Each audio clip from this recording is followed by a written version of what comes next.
The tennis serve can be classified one-dimensionally as a closed, discrete, and primarily gross motor skill, as the service has a clear start and end point, in addition to having minimal variability among trials because two-dimensionally, the skill requires object manipulation of the ball and racket while having stationary and variable regulatory conditions. The server remains relatively stable, but there is potential for varying environmental conditions.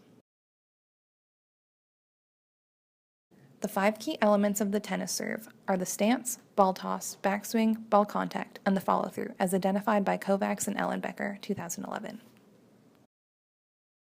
The performance of the skill will be qualitatively assessed using the chart outlined here.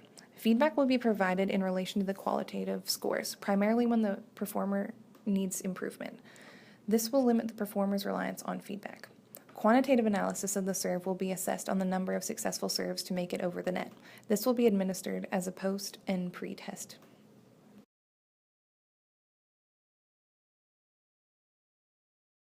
The use of verbal cues was important in the learning process as they would prompt a certain movement or position in a short, concise manner that was easy for the learner to remember and understand compared to the full and thorough explanation of each phase.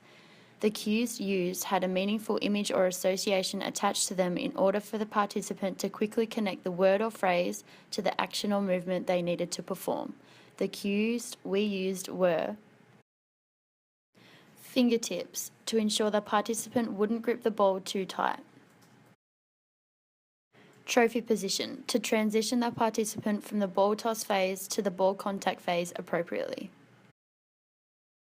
Seatbelt, to reinforce the direction of the movement in the follow-through phase.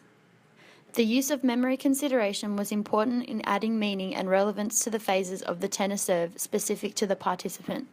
Doing this allows the participant to make easier memory connections between the meaning and the movement through verbal labels and visual imagery, especially in a novice participant. These connections included holding a baby chicken during the ball toss phase to reinforce the soft nature of holding the ball in their fingertips. Pose like Usain Bolt during the backswing phase added a visual representation to the verbal cue trophy position. Feet shoulder width apart, non-dominant foot forward, dominant foot back. Racket in dominant hand, ball in the fingertips of the other hand, toss ball straight up with straight arm.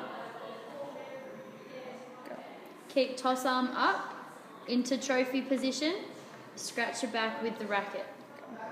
Hit the ball in the middle of the racket, make contact in front of head. Continue arm through motion down towards opposite thigh. Decided to incorporate a specific drill that really emphasises the basic components, breaking down the sequences of the tennis serve itself. It's called Spread the Wings drill. And before we even start the learner with the racket in their hand, we're just going to start with the ball and practice a simple throw, which will enable the learner to actually break down the parts of the serve into smaller parts, so it's a lot easier for them to understand. You can go. So they start off with this one, don't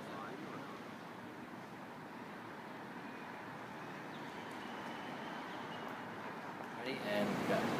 Alright, to make this skill a little more fun, we can actually make it a little bit more difficult for the learner.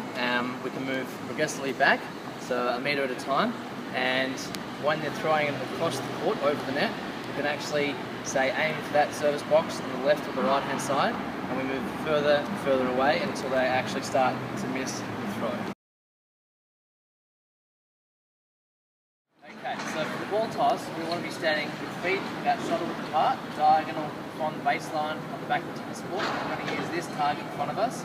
Okay, so we start off in the ready position, and we want to throw the ball straight up in front of us, so it comes down and hits this target on the ground. Okay. So this is a basic warm-up drill. It's simply to get the participant ready for ball contact and having the feel of the racket in their hand. So we simply place the ball on the racket and we just roll it gently around the racket itself to see how many rolls we can get in a row.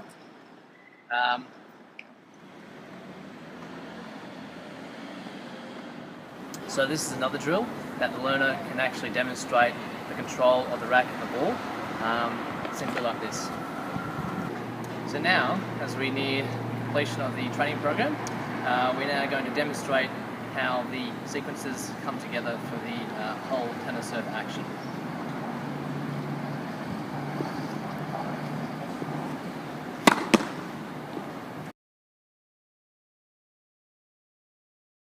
Following the 5-week training program, there will be a period of 2 weeks in which the participant will have no training. Following this 2 weeks, we will assess the level of learning that has occurred by administering a retention test. The retention test will consist of 30 trial serves, and we will count how many of these serves make it into the service box to determine how much the participant has learned.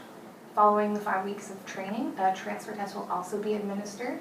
We will ask the participant to attempt a smash, which is used during tennis, asking them to perform a task that's different than the serve they've been practicing, but requires some of the same skills. Will determine whether the participant has been able to transfer some of the skills from the serve to the smash. Chantil's stages of learning apply to the learning of the tennis skill due to the high organization of this skill. We expect the learner to progress through the initial stages of learning, and nearing the end of the 5-week training program, we expect to see them entering the final stages.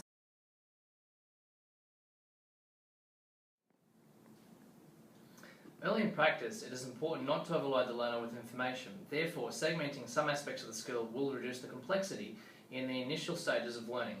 This is demonstrated in the first few weeks of training when introducing the use of just the ball or just the racket, and progressively leading to the use of both later in practice. Segmentation is also applied when teaching the ball toss independent of the rest of the skill.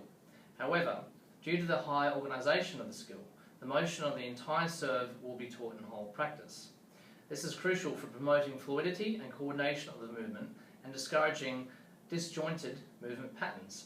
Later in practice, some training drills will utilise block practice schedules, such as during weeks 4 and 5, when drills from serving to the backhand or forehand sides will be used, as block practice has been shown to be beneficial in practicing more complex variations of the skill. Feedback will be given and regulated into a specific feedback schedule to reduce the learner's reliance on knowledge of results. Bandwidth feedback will be utilized earlier in practice, only giving feedback if the learner does not successfully clear the net. A phased feedback schedule will also be used, as it has been shown that progressively reducing the amount of feedback throughout a training program reduces the reliance on the coach and encourages the learner to be more active in the learning process.